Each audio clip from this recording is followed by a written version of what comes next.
Alembic support, cloth simulation, 3D printing toolbox, Remesh objects Minecraft style, project textures from you, many other exciting things. Blender is rising like Jupiter, open source is on its way to world domination, or at least to subverting the whole 3D graphics stuff industry, turning it to something else, something new, and we still have time to jump into that boat. And today we're gonna explore a couple more tips for Blender. And by the way, Gleb, Alexandrov here for CreativeShrimp.com. Damn it. For CreativeShrimp.com. Creative Shrimp is the place where artists go to learn tips and tricks about computer graphics, art, coffee brewing, open source stuff, and some rubber ducks, obviously. We can import and export Alembic. That means that we can export the entire physical simulations, animations, and other stuff, and then import it in the other scene. So let's try it out. I'm gonna select this cube fracture simulation, then go export Alembic. Then I'm going to change the end frame and leave pretty much everything else at their default values. Name the file, define the folder, fractured butthole, hit export Alembic. Then we go to the fresh scene and go space, import Alembic. Select this file, hit import, and we are good to go. The entire physical simulation got transferred to the new scene, and we can even take it to the game engine that supports Alembic. The possibilities are endless. Okay, how to collapse a cloth simulation to mesh. Here we have a cloth simulation enabled for this plane. I'm gonna hit Alt-A, wait for a little while till it simulates, and the cloth simulation looks mesmerizing every time. Okay, and when I'm satisfied with the result, I'm gonna hit Alt-C and select Mesh from Curve Meta Surf Text. And now we've got a mesh. Then we can apply a few levels of subdivision on top of it, hit Tab to enter the edit mode, and continue tweaking it. Use cloth simulation for modeling. The point is that cloth simulation could be used not only for simulating cloth, but also for modeling. So I'm going to apply the cloth modifier, enable self-collision, and let's try it out. Hit Alt-A to start simulation, and it just folds into itself. That's not precisely what we want, so let's tweak the bending, set it higher, turn it up to something like 5. And that looks better, but still not quite there. Let's turn it up to 45. And now the cloth doesn't just fall onto the ground, it kind of crumples. Now we have to create a new vertex group. This vertex group will be used for pinning. So I'm gonna select a couple of edge rings. I'm holding Alt and right clicking. And I'm gonna set the weight of 0.4 to this selected vertices, or rather edges, and enable pinning in the cloth settings, and select this pinning vertex group. Now the simulation will be much more stiff, and maybe we can set the structural bending a little bit lower, like to 1. And this way we can model the deformed barrels, trash bins, and you name it. The Sketchfab Exporter plugin. You can export your models directly to Sketchfab to preview it in real-time 3D, share with your friends, build a community. You just need to download and activate the plugin. I'm opening the Blender user preferences, typing in Sketchfab, activating the add-on, pressing T to open the left tool shelf. Here you have to type in the API key from the Sketchfab settings page and click upload. And as far as I know, this add-on works best with the Blender internal render.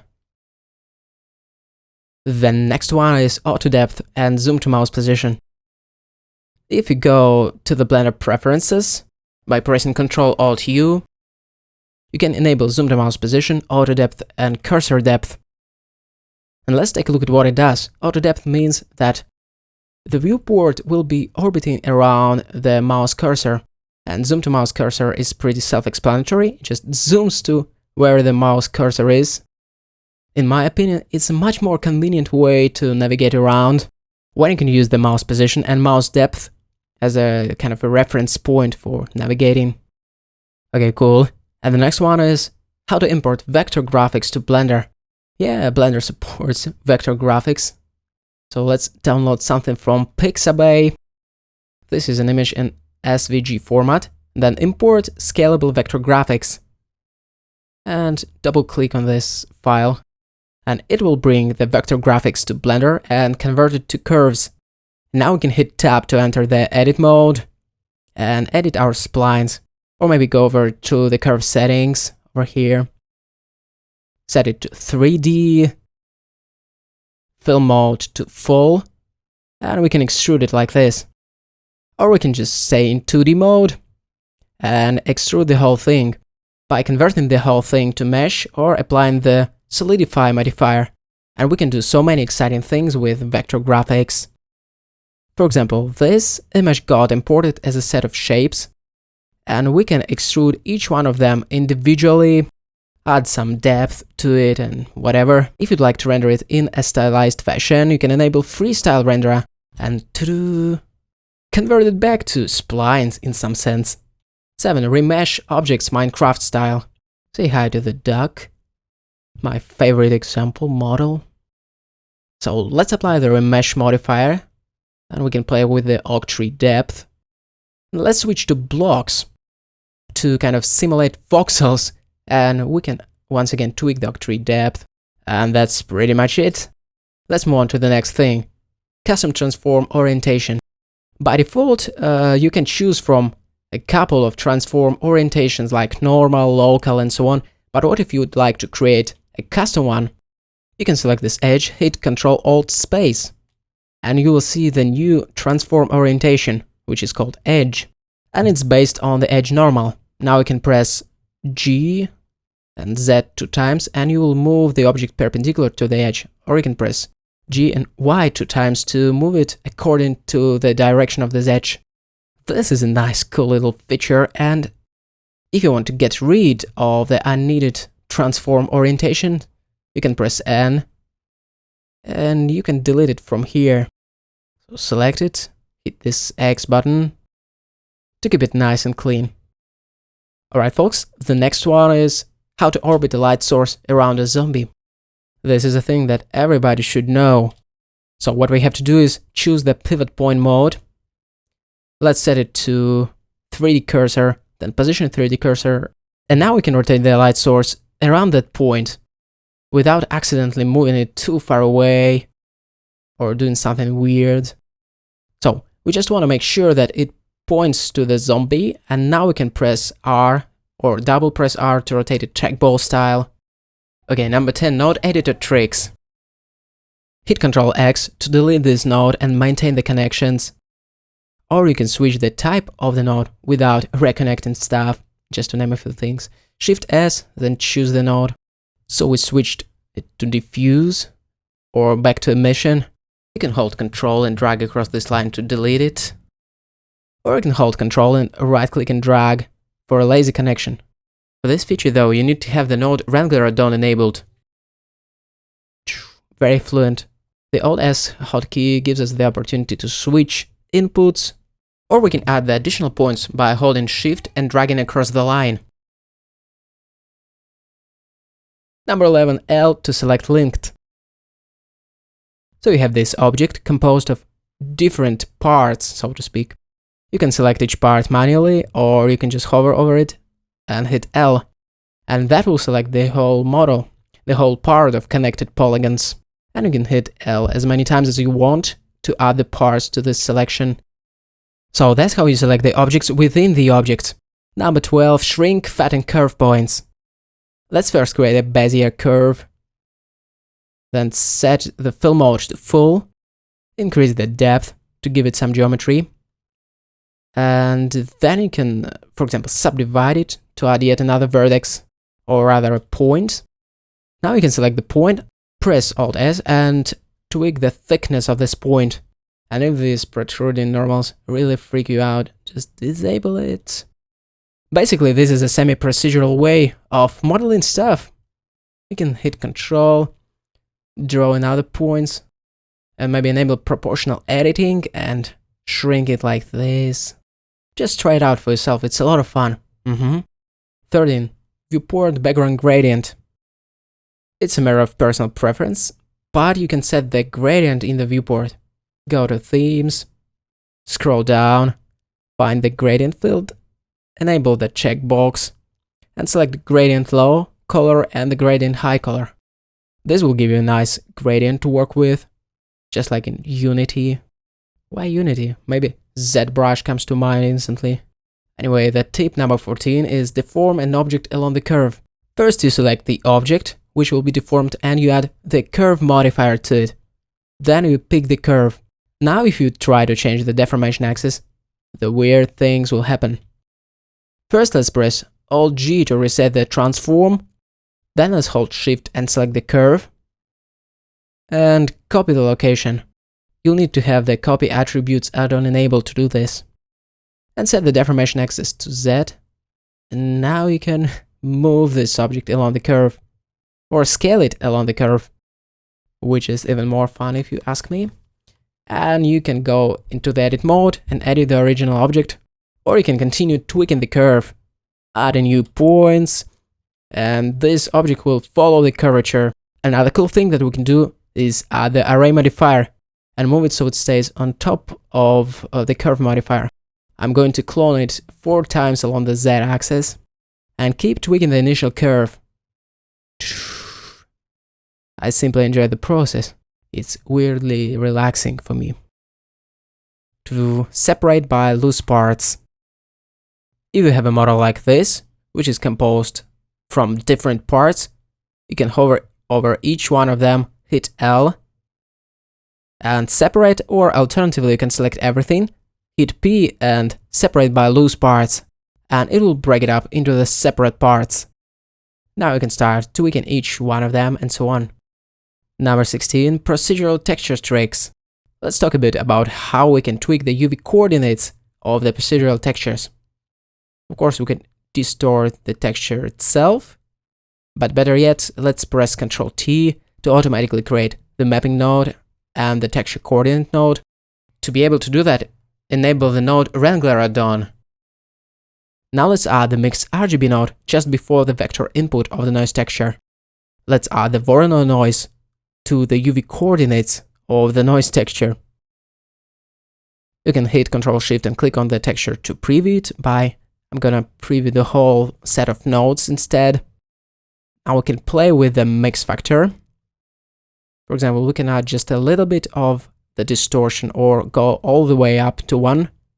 We can also change the blending mode to add or to multiply.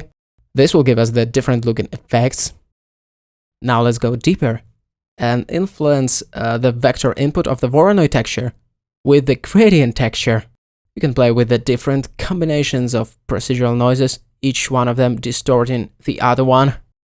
What we can also do is use the color ramp to influence the contrast of the textures, and this is looking awesome. The quick tip number 17 is tries to quads.